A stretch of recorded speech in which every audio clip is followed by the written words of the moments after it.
고린도전서 9장 3절부터 7절까지입니다.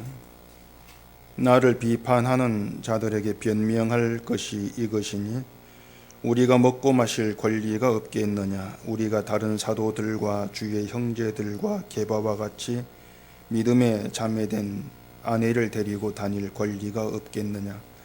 어찌 나와 바나바만 일하지 아니할 권리가 없겠느냐. 누가 자기 비용으로 군 복무를 하겠느냐. 누가 포도를 심고 그 열매를 먹지 않겠느냐. 누가 양떼를 기르고 그 양떼의 젖을 먹지 않겠느냐. 아멘. 기도하겠습니다. 저희들이 예수 그리스도 안에서 주의 은혜를 소망하며 그 은혜 속에 사는 것이 어떠한 것인가를 늘 말씀 안에서 우리가 점검하게 되어집니다. 그 옛날 고린도 교회에 있었던 그 일들을 통해서 오늘 우리의 삶을 돌아보게 하시옵시고, 과연 우리가 예수 그리스도를 안다고 할 수 있는지, 또 예수님을 아는 것이 어떠한 것인지를 깊이 돌아보고 깨닫는 이 시간 되게 해주시옵소서. 예수님 이름으로 기도합니다. 아멘. 오늘 본문에서는 사도 바울이 권리에 대한 그 이야기를 하고 있습니다.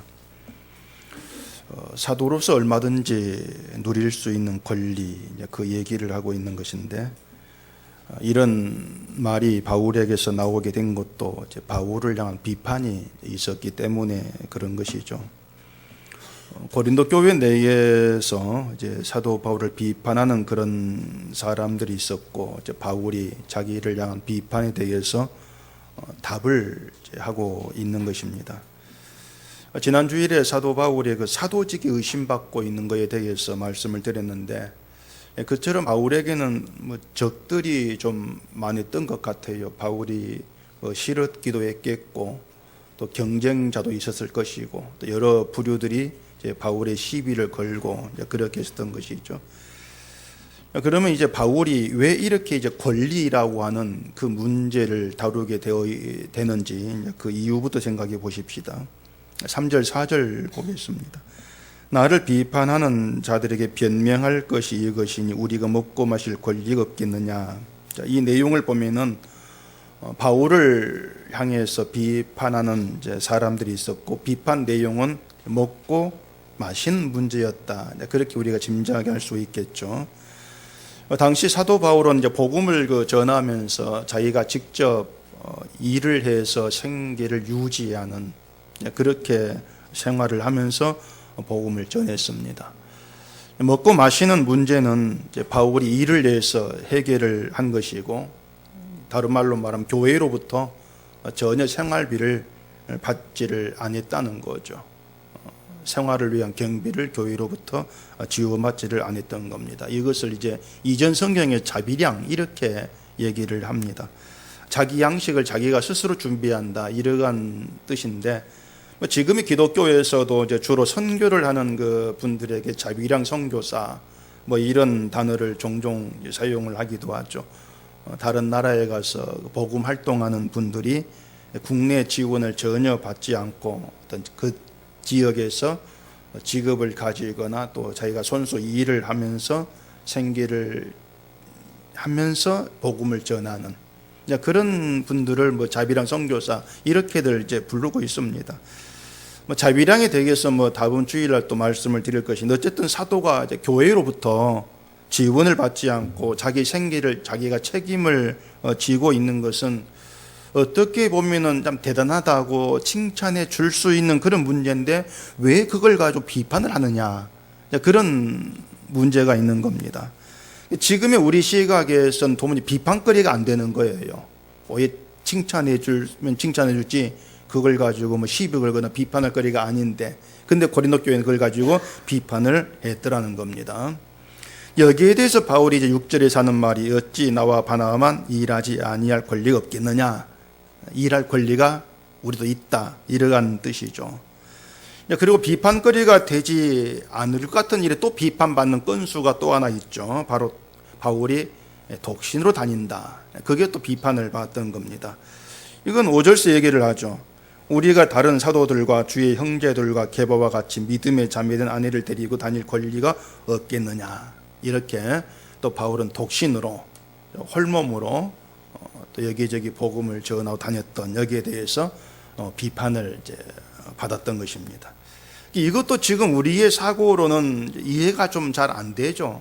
사도를 비판한다면 그래도 뭐 하다 뭐 도덕적인 문제 뭐 이걸 걸고 넘어져 가지고 당신이 왜 그래 이렇게 하면 납득이 되겠는데 뭐 자기가 생계를 책임진다거나 결혼하지 않고 독신으로 이제 다니면 복음을 전한다거나 이걸 가지고 이제 막 잘못했다고 이렇게 비판을 하니까 우린 그 상황이 쉽게 납득이 안 되는 겁니다.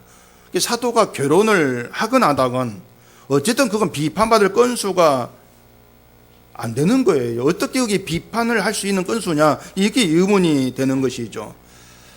물론 지금의 교회도 이제 목사가 결혼하지 않고 혼자 있는 걸 그렇게 좋아하지를 않습니다. 사실 지금도요. 목사를 청빙할 때 이게 뭐 독신이다 그러면은 아마 청빙하는 걸 되게 교회가 꺼려할 거예요. 뭐 여러 가지 이유가 있겠지만은 이제 목사가 아내가 없이 혼자 지내면 여러모로 신경이 쓰인다는 것이 다수 의견일 겁니다. 제가 전도사로 이제 27인가 막 시작했을 때에 저한테 가장 먼저 제가 들었던 말이 뭐냐면 결혼 언제 할래 이 말이었습니다. 가장 먼저 그걸 저한테 물었어요. 목회하려면 가장 먼저 결혼부터 하라 그겁니다. 결혼부터 해라. 근데 이유가 다양해요. 근데 가장 주된 이유가 이제 여자 문제였습니다. 여자 문제를 이제 경계시키는 것이죠. 결혼하지 않으면은 여자 교인 혼자 있는 집에 신방 가기가 곤란하다. 이제 그런 것도 있는 것이고 또 이제 뭐 결혼하지 아니했으면은 여자 교인 같이 있으면 그것도 오해받을 이제 건수가 되기도 하고 자 그런 문제 때문에 꼭 결혼을 시켜서 목사를 이제 세우기도 하고 교회로 보내기도 하고 네, 그랬던 것입니다. 뭐 그것도 일리가 있는 말이긴 합니다. 일리가 있긴 한데 그렇다고 해서 결혼하지 않는 것이 비판받을 그런 문제까지는 아니란 얘기죠. 그게 뭐 하나님 말씀을 어기는 것도 아니고 도덕적으로 잘못된 것도 아니고 뭐 그런 거지 않습니까? 바람직하지는 않지만은 비판받을 문제는 아니다. 이렇게 볼 수 있죠. 오늘 본문에서는 이 바울의 독신이 왜 비판을 이제 받아야 되는지에 대해서는 설명하지를 않고 있습니다. 때문에 그 고린도 교회 당시 상황을 우리가 좀 생각해 보면서 이래서 이렇겠구나 추측해 보는 게 좀 필요한데 일단 그 독신 문제부터 생각해 보십시다. 자, 독신은 나 결혼하기 싫어서 안 한다는 그런 단순한 문제가 아닌 거예요. 그 당시 고린도 교회에는 여러 가지의 사상이 이제 있었는데 이제 그리스 문화죠. 그 중에는 거룩한 삶을 위해서는 육체 욕망을 억제해야 된다는 금욕주의, 그게 있었습니다. 이걸 이제 에세네파 이렇게도 얘기를 하고 있는 것인데 육체는 악하기 때문에 철저하게 금욕 억제를 해서 어떤 죄 짓는 것을 이제 경계하고 방지하고 이러한 이 사상을 얘기를 합니다. 바울의 독신이 그런 문화가 있었으니까 사상이 있었으니까 독신으로 지내는 것이 그런 금욕적인 생활로 비춰질 수가 있는 거예요. 다른 사람에게 바울이 이게 금욕 어떤 경건주의 뭐 금욕주의 이런 파구나 그렇게 생각될 수 있단 말입니다. 또 바울이 7장에서 결혼을 말할 때에 독신을 장려하는 같은 그런 말도 있단 말이에요. 그 앞에 7장 8절 보시면 내가 결혼하지 아니한 자들과 과부들에게 이르노니 나와 같이 그냥 지내는 것이 좋으니라 이런 말을 했고 또 뒤에 그 38절에서도 그러므로 결혼하는 자도 잘하거니와 결혼하지 아니한 자는 더 잘하는 것이니라 이렇게 얘기를 합니다. 이게 보면은 독신을 장려하는 것처럼 그렇게 들리지 않습니까? 그런 것들이 바울이 경건파 어떤 금욕적인 그 생활을 가르치고 요구하는 것이구나 또 자기도 그렇게 살고 있구나 이렇게 비춰질 수가 있는 거예요. 근데 그걸 이제 복음을 말하면서 그런 금욕을 주장하는 게 안 맞다는 얘기입니다. 복음과는. 그래서 그런 이유로 바울이 독신에 대해서 비판을 받은 것이 아닌가 그렇게 생각할 수가 있습니다. 당신이 복음을 얘기하면서 왜 이런 금욕적인 생활을 하고 있느냐고 하는 거예요. 이것 때문에 당신도 율법주의자다, 이런 비판이 충분히 가능해지는 거예요. 거기에 또 빌미를 주는 일이 있었습니다. 그 앞에 8장 13절 보면 그런 얘기가 나오죠. 그러므로 만일 음식이 내 형제를 실족하게 한다면 나는 영원히 고기를 먹지 아니하여 내 형제를 실족하지 않게 하리라. 바울이 이런 말을 어떤 의도로 하고 있는지, 이런 것들을 다 묵살해버리고 영원히 고기를 먹지 않겠다는 이런 말만을 가지고 시비를 걸 수가 있는 겁니다. 당신은 아직까지 율법에 매여 있어서 우상제물을 먹지 않는 자의 편을 들고 있구나, 그렇게 비춰질 수가 있는 거예요. 그러니까 바울이 나 영원히 우상제물을 안 먹을래. 왜? 누구를 위해서? 우상제물을 먹으면 거리끼는 그런 약한 자를 위해서 안 먹겠다, 이렇게 나오는 것이 당신은 율법주의자의 편을 들고 있어. 왜? 당신은 그런 과거가 있으니까.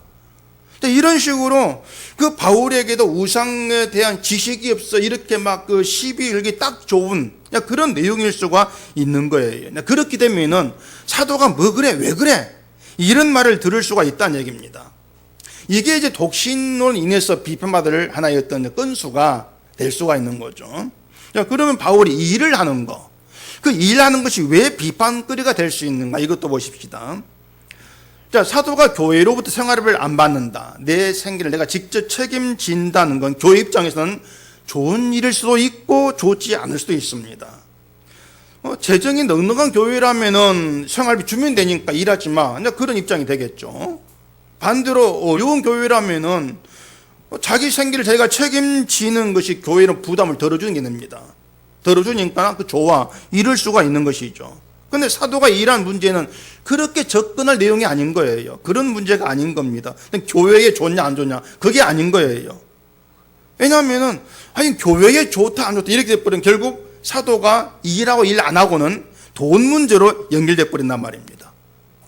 교회가 돈이 있으면 목사 일할 필요가 없고, 교회가 돈이 없으면 할 수 없이 생계를 일을 해야 돼, 이러한 방향으로 가버리잖아요. 그리고 돈 문제로 연결돼 버리는 거예요.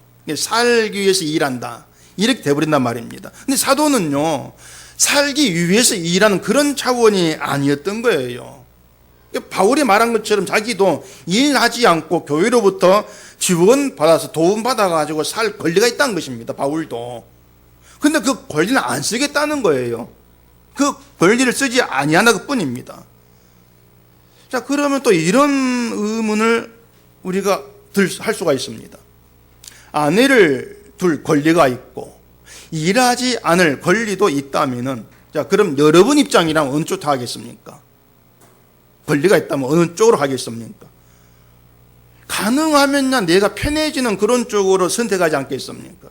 가능하면은 일하는 것보다 일하지 않는 게 더 편해요. 또 어느 쪽이 돈 많이 받느냐, 이것도 뭐 따지면 아니지만은 일하지 않는 게 더 편하죠. 그리고 또 비판까지 받고 있는 그런 상황에서 아내를 두고 일하지 않고 교회로부터 생활비를 받으면은 비판도 사라질 것이고, 사도냐 아니야 의심도 사라질 것이고, 여러모로 바울이 좋지 않겠습니까? 바울 입장에서. 근데 왜 그런 그 편해지는 길을 바울이 포기하고 굳이 비판받는 길로 계속해서 가느냐고 하는 겁니다. 왜 그러냐? 그러니까 이러한 문제가 뭐냐면, 우리가 늘 나를 중심으로 해서 날리게 살아가는 그런 습성, 그런 사고방식이 우리가 묻어 있는데, 그런 우리의 습성으로는 바울의 태도가 이해가 안 되는 거예요. 왜 좋은 길 놔두고 왜 좋지 않은 길로 가지? 왜 힘든 길로 가지? 자꾸 이런 생각이 사라지지가 않는 것입니다. 때문에 이 문제는요, 이렇게 하는 게 더 편한데 왜 그렇게 안 하지? 그 생각이 아니고요, 무엇이 복음을 위한 것이냐, 이 생각으로 우리가 접근하고 풀어야 됩니다. 무엇이 복음을 위한 것이냐. 왜냐하면 바울은 복음에 매인 사람이었고 모든 정신이 복음에 향해 있어요. 오직 복음을 위해 내가 산다, 그 정신이기 때문에 권리를 쓰지 아니한 것도 복음과 연관이 있단 말입니다. 그걸 우리가 찾아가 봐야 하는 것이죠. 바울이 하는 일이 뭔지 아시죠? 천막 만드는 그런 일이었죠. 고린도에서 복음을 전할 때에도 천막 만드는 일을 하면서 생활을 했습니다.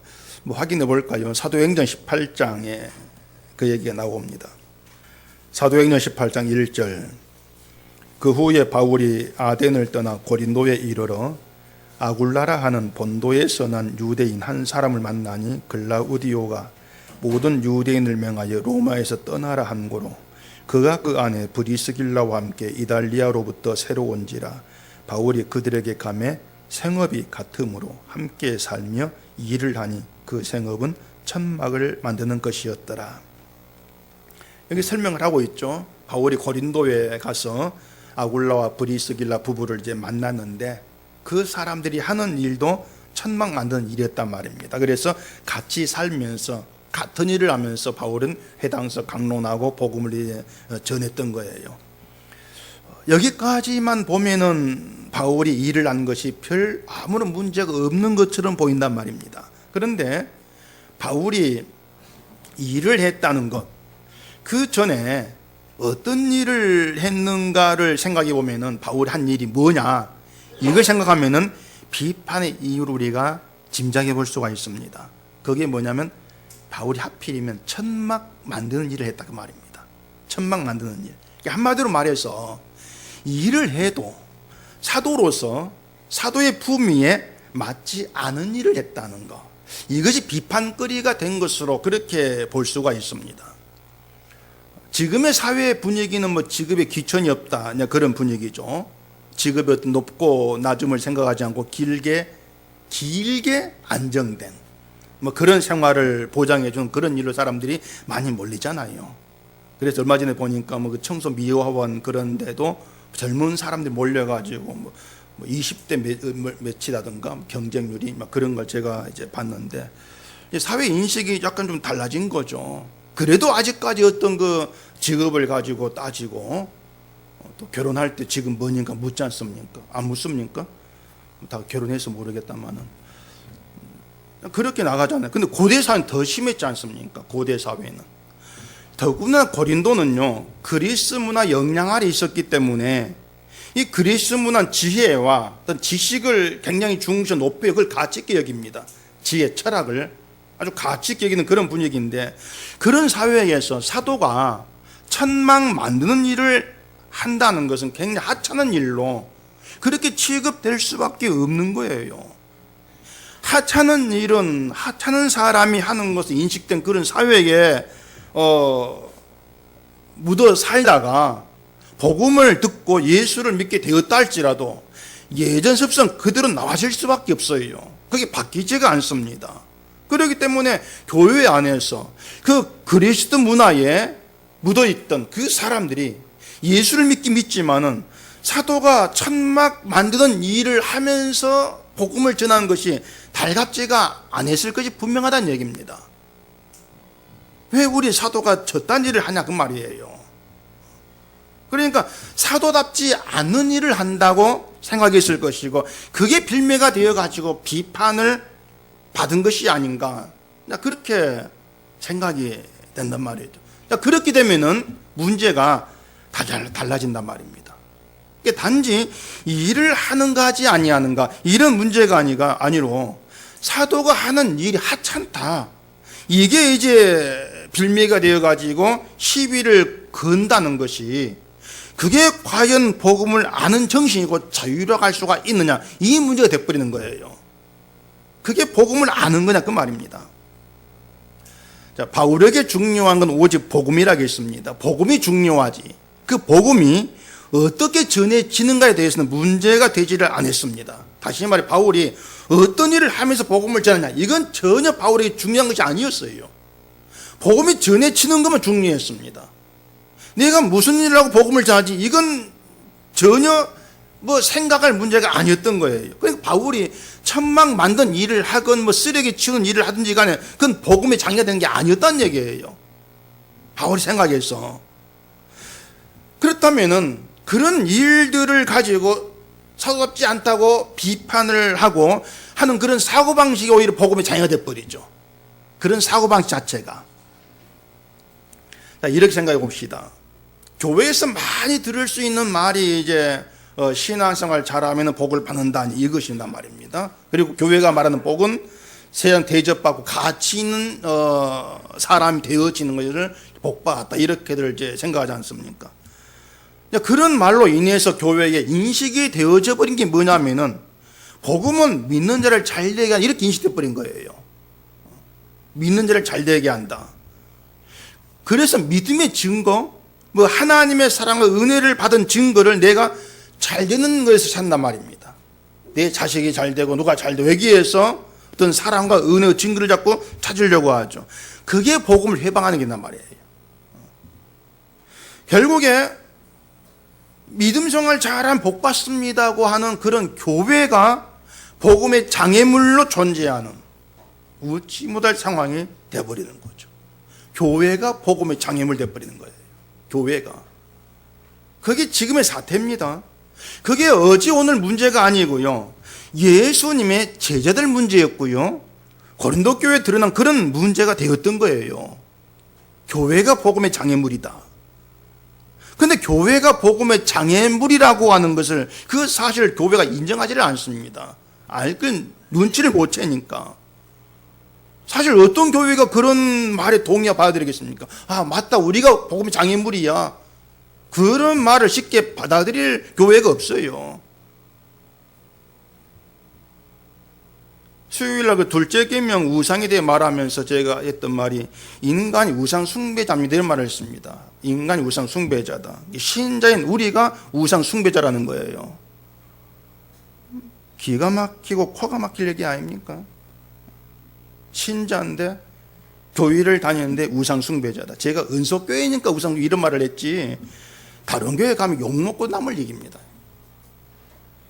하나님 믿는데 우상 숭배자다. 그걸 이해를 하고, 예, 맞습니다, 순순히 인정하고 받아들일 사람이 극히 드물어요. 그래서 문제가 있는 게 문제가 아니고요, 자기의 문제를 보지 못하는 게 문제가 되어버린다는 얘기예요. 내 문제를 못 보는 게. 그러니까 십자가 앞에 나를 세워두고 내가 누구냐, 예수 앞에서 피 흘린 예수 앞에 내가 누구냐, 이걸 깊이 고민하고 생각해 본 적이 없는 거예요. 예수님의 제자들은 자기가 높은 자리에 앉는 걸 신경을 썼고, 요한 3세에 보면은 디오드레베라는 사람은 으뜸되기를 좋아한다, 이런 말이 있습니다. 으뜸되기를 좋아해요. 근데 으뜸되기를 좋아하는 게 디오드레베로 그 사람 뿐이겠습니까?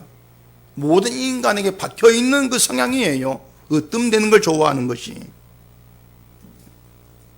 또 성경 봐볼까? 요한 3서 보십시오. 요한 3서 1장 9절.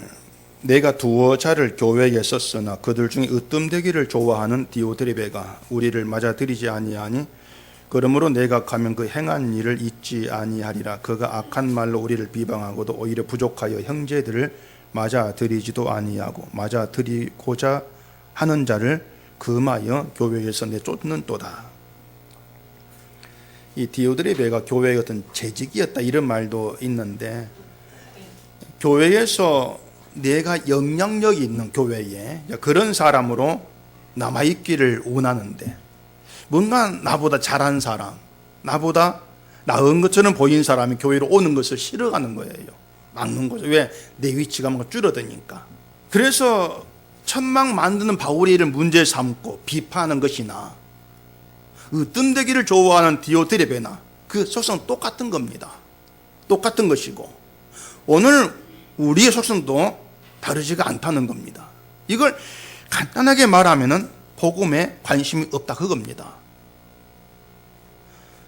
이런 상황에서 바울은 하는 말이, 나도 아내를 두고 일을 하지 않을 권리가 있는데 그 권리를 안 쓰겠다, 이런 말을 하고 있단 말이에요. 그 이유가 복음에 아무 장애가 없기 위해서 이렇게 말합니다. 그게 12절 나오죠. 다른 이들도 너희에게 이런 권리를 가졌거든 하물며 우리일까 보냐. 그러나 우리가 이 권리를 쓰지 아니하고 범사에 참는 것은 그리스도의 복음에 아무 장애가 없게 하려 함이로다. 이 말도 또 선뜻 이해가 안 됩니다. 사실은요. 이해 안 되는 말이에요. 자, 바울 말대로 하면은요, 이 말대로 하면은 아내를 두는 것이나 일을 하지 않고 교회 생활비를 받는 권리를 쓰는 것이 복음의 장애가 된다, 그 뜻이지 않습니까? 그것인데, 그렇다면은 그런 권리가 있단 말을 아예 하지를 않았어야 되죠. 그 권리 쓰는 게 복음의 장애가 된다면 권리가 나쁜 겁니다. 그것은 나쁜 건데, 근데 나도 권리가 있어, 왜 그런 말을 하냔 말이에요. 그리고 또 그런 결혼을 하거나 일을 하지 않고 복음을 전하는 것은 다 복음의 장애가 되는 것이냐, 이런 문제가 있지 않습니까? 그래, 바울의 그 말을 만약 우리가 문자적으로 받게 되어지면 바울의 말대로 하기 위해서 우리가 복음의 장애가 되지 않게 해서 몽땅 독신돼야 돼요. 독신돼야 되고, 목사는 또 일을 해야 됩니다. 이런 결론이 돼버린다는 얘기예요. 저도 독신돼야 되고. 그래서 이 권리를 쓰면은 복음의 장애가 된다는 말을 다른 의미로 우리가 또 생각을 해야 합니다. 문자대로 혼자 살고 뭐 일하고 안 하고 그걸 따지지 말고 다른 의미로 보셔야 돼요. 자, 바울을 비판하는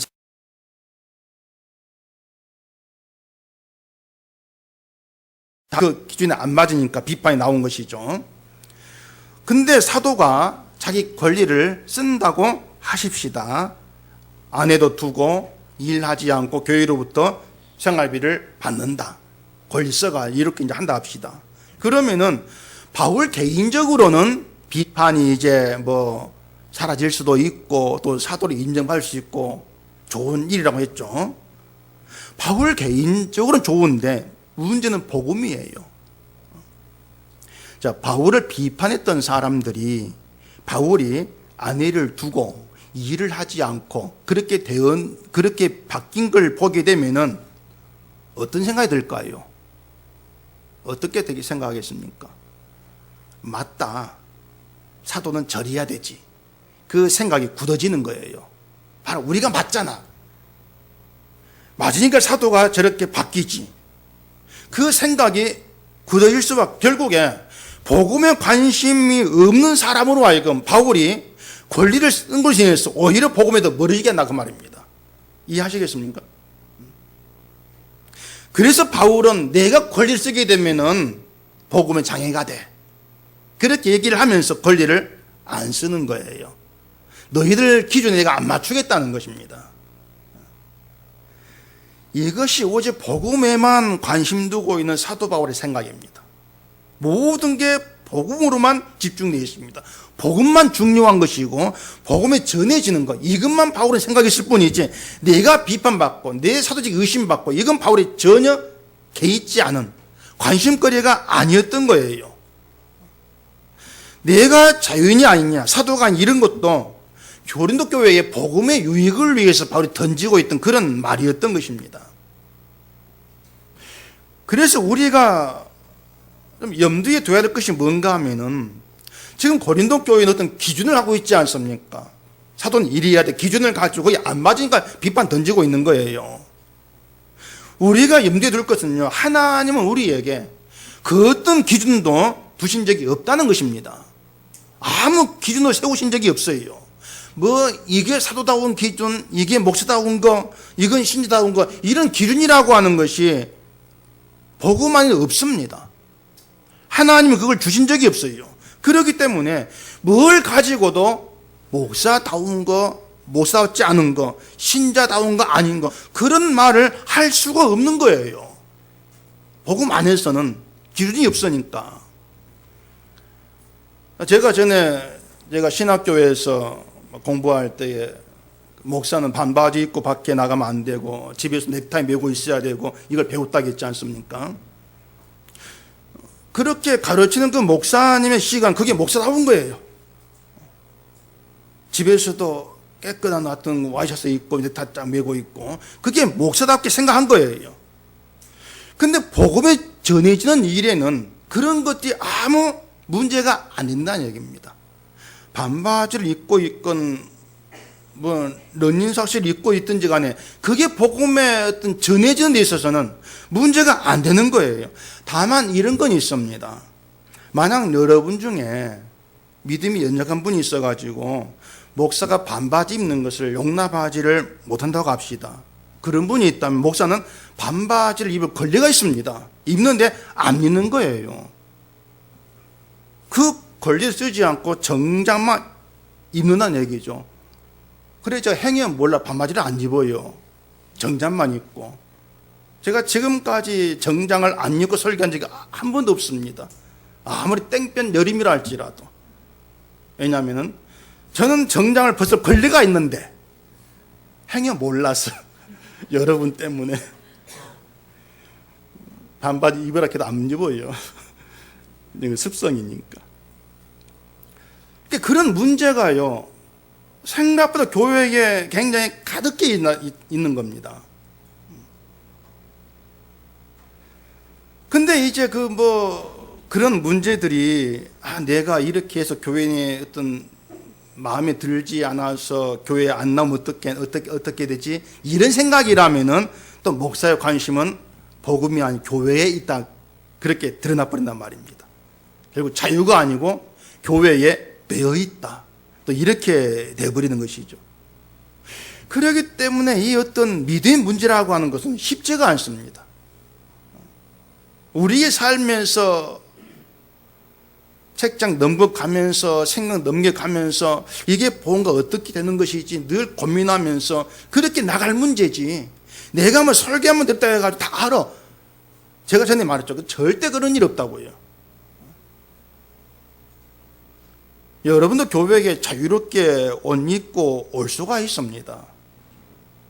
뭐 목사 장로님은 뭐 정장 입고 다른 사람 편하게 뭐 입고 된다 이런 건 없는 거예요.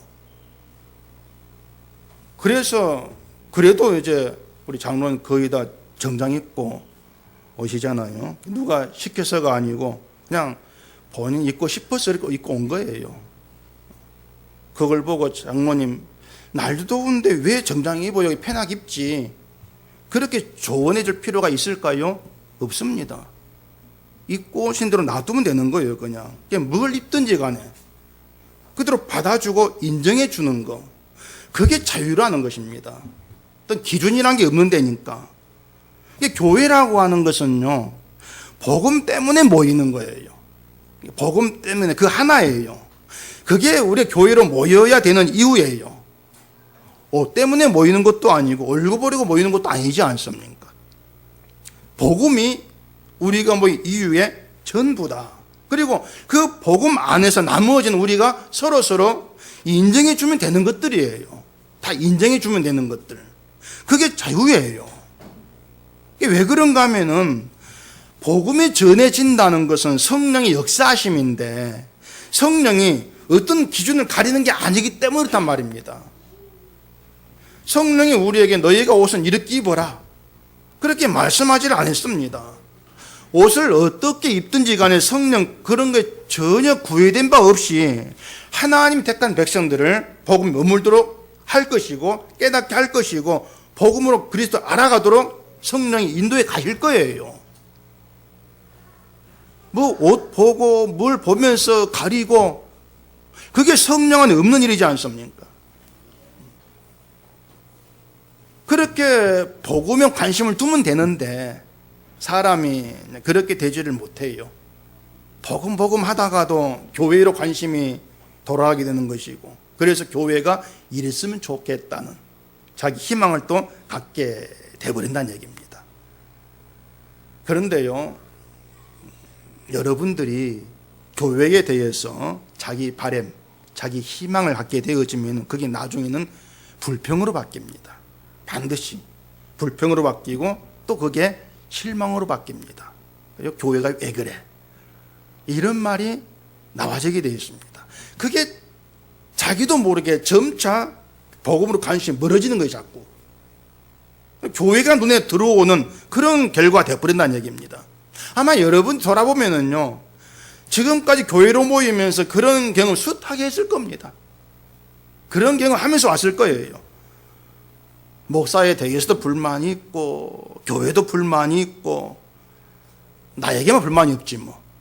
다른 사람이 다 불만이 있고 그런 불만 속에 품고 있을 수가 있는 거예요. 그런데 그런 불만을 버리시라는 게 아니고요. 못 버려요. 버리라는 것이 아니고 그런 불만들이 해소되었을 때 그게 과연 복음일까?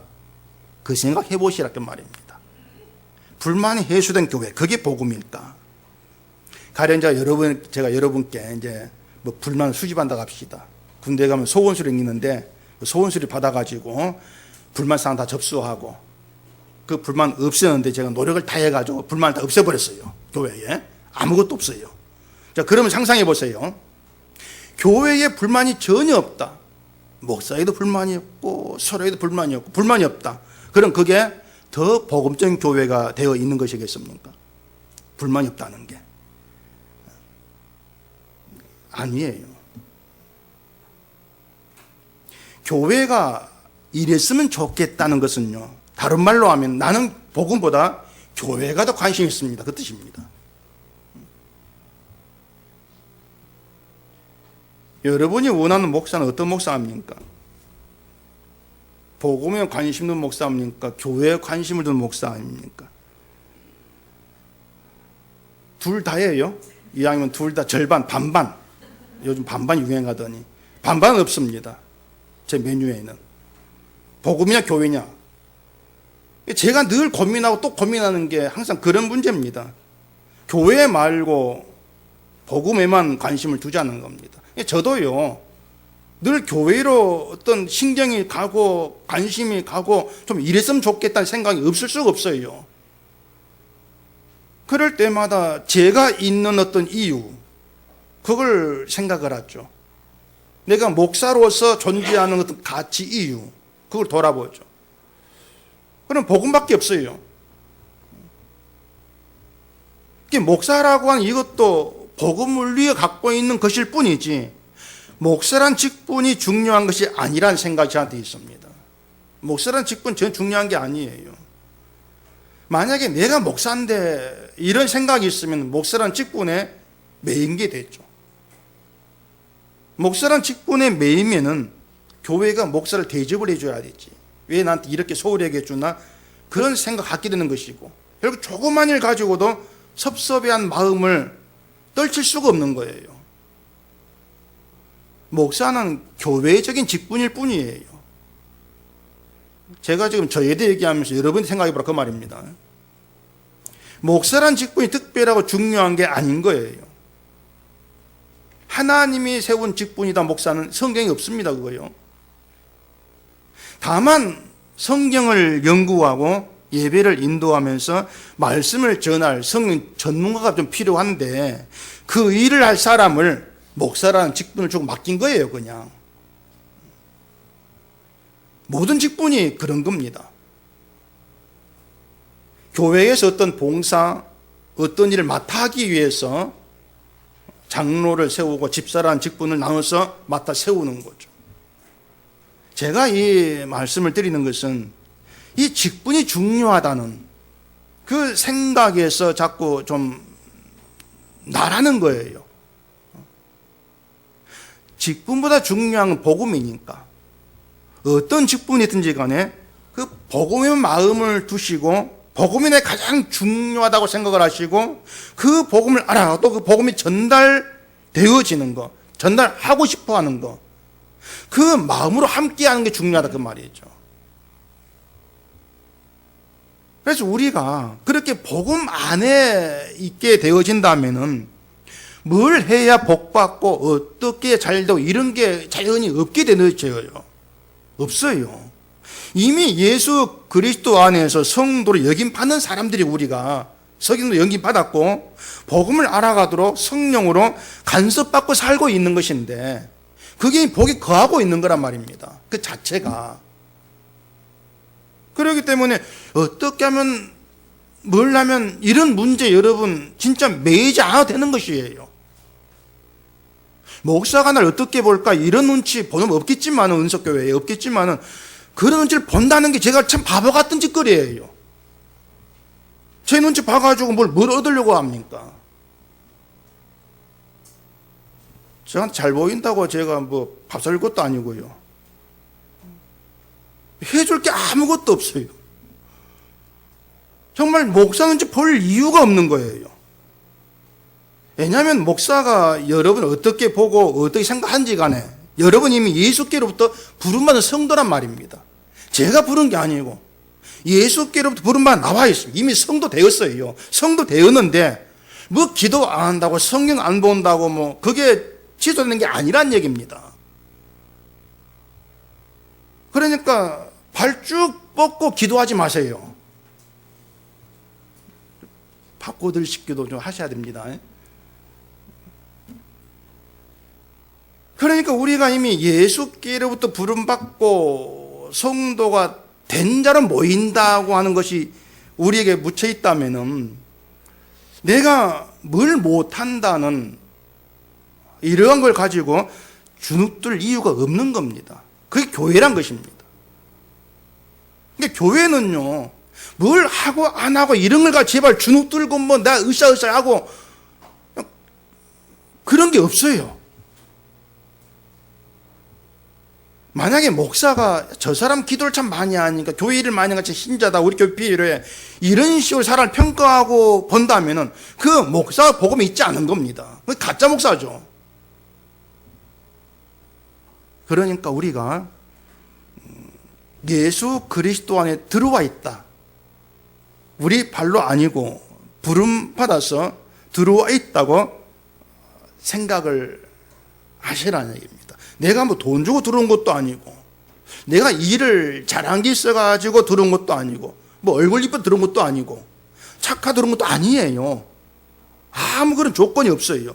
하나님이 보내신 성령이 나로 하여금 예수께 마음 두게 하고 믿음으로 들어오게 만들어 놨습니다. 들어올래 안 들어올래 묻고 있는 게 아니면 집어 넣어놨어요. 그게 성도 됨이라는 거예요. 그러니까 신자는 그렇게 시작하셔야 돼요. 들어와 있다. 처음에 시작은 나 혼자 열심히 달리는데 끝에 결승 도달하니까 뭐 상으로 예수 안 주더라. 그게 아닌 거예요. 처음부터 출발할 때부터 예수 아니에요. 도중에 잘하면 예수 들어가고 그게 아니란 말입니다. 근데 한국 교회가 신앙을 자꾸 어떤 내가 열심히 달려가면 끝에가 뭘 얻는 식으로 자꾸 가르쳐 버리기 때문에 시작부터가 잘못돼 버렸어요. 신앙 자체가. 다시 얘기하면 신자는요, 시작부터 예수 아닙니다. 예수 밖에 있다가 우리 잘한 거 봐주고 봐가지고 예수 안 집어넣어주고 그거 절대 없습니다. 예수 아니라는 확정된 사실로부터 우리는 시작을 합니다. 그게 신자 복됨이에요. 그 자체가. 그러니까 예수 안에 있다는 이것 때문에 여러분이 복받을 자격이 있는 거예요. 예수 안에 있다는 것 때문에. 그 예수 안에 있다는 그것 때문에 여러분이 구원받고 천국에 들어갈 자격이 있다 그 말입니다. 그 자격은 여러분이 어떤 행동, 뭐 잘하고 못하고 이것 때문에 주어진 것이 아니고 예수님의 행동으로 인한 그 공로로 여러분의 이미 주어져 있다는 것이 예수님 공로로. 그래서 예수 아는 신자가 서로에 대해서 늘 인정하고 받아주는 관계다. 그게 예수 안이다. 이렇게 설명이 되어진단 말입니다. 그 안에 기준도 없어요. 이리야 신자답지 이것도 없어요. 그래서 사도 바울이 난 권리 안 쓰겠다. 왜? 복음의 장애가 안 되려고. 그 심리 이해하겠습니까? 내가 비판받고 내가 불평해줘도 복음 때문이라면 얼마나 난 그렇게 그 길로 갈 거야. 그게 바울의 심정인 거죠. 그 예수 아니라고 하는 그 참 복된 세계를 왜 교회가 가볍게 생각한지를 모르겠습니다. 그 어마어마한 가치, 그게 예수 안, 그 세 글자에 그게 다 포함이 되어 있어요. 예수 안, 나를 안 본다. 내 행동을 보지 아니한다. 예수님의 공로, 그 예수님의 잘하심, 행동, 그것 때문에 내가 들어와 있는 곳 예수 안이다. 그 예수 안 서로 만났을 때는 우리는 서로 인정하고 받아줄 수밖에 없는 관계다. 그걸 교회로 이해를 하고 우리가 모이고 그렇게 되어져야 한다는 것입니다. 여러분은 예수 안에서 이미 평가를 받았어요. 어떤 평가를 받았냐면은 거룩한 성도다. 그게 여러분 내리는 평가입니다. 아무것도 한 것이 받은 평가예요. 한 것이 없이 받으면 그나마 낫는데 한 게 있긴 있어요. 뭡니까? 죄 지는 것밖에 없어요. 한 거라고. 근데 그렇게 내가 한 일로 평가받는 것이 아니고 예수님이 한 일로 내가 평가를 받는다. 이런 것을 어떤 다른 종교에서 말하지를 않습니다. 모든 평가는 내가 한 일로 평가받는 거죠. 모든 종교는. 때문에 예수 안에 있는 신자에게 내려지는 평가는 다 똑같아요. 동일한 평가예요. 그래서 복음을 생각하고 복음을 중요하게 우리가 여기게 되어진다면 결국 우리는 주님이 하신 일로만 감사하게 되어지는 겁니다. 십자가만 자랑하게 되어진다. 그게 사도 바울이었죠. 그래서 바울이 아내를 데리고 다닐 권리를 말하고 또 일을 안 할 권리도 말했는데 바꾸고 말하면은 아내를 두지 않을 권리도 있고 일을 할 권리도 있는 거예요. 바울에게는 아내를 둘 권리가 있다. 그 말은 아내를 두지 않을 권리도 있는 거예요. 예수 안에서는 모든 걸 할 수가 있단 말입니다.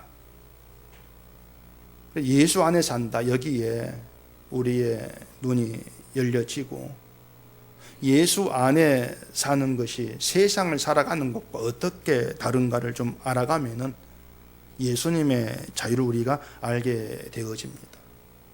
그 안에서 내가 신앙생활을 어떻게 해야 되지 부담도 사라지는 것이고요.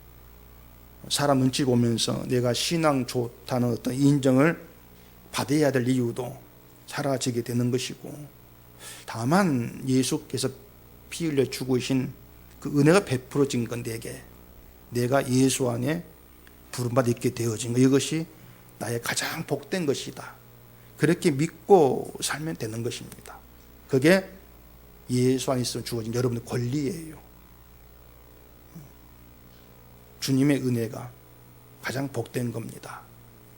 그렇게 믿고 살아갈 여러분께 주어진 권리, 그 권리를 마음껏 쓰시면서 살아가시기를 바랍니다. 기도하겠습니다. 우리 아버지 하나님, 우리가 예수를 얘기하고 십자가 얘기하면서 과연 내가 가장 중요하게 생각하는 것이 무엇인가를 이 시간 돌아보게 하시옵시고, 우리에게 허락하신 그 복음의 세계, 예수 안이 얼마나 복된 것인가를 알게 하셔서 그 예수 안이 있다는 것으로 우리는 모든 걸 얻은 자이고, 우리가 서로 함께 있을 때에도 이 땅의 것으로 나누고 비판할 수 없는 관계라는 것을 알게 하셔서 오직 복음으로만 살아가는 저희가 되도록 해주시옵소서. 예수님 이름으로 기도합니다.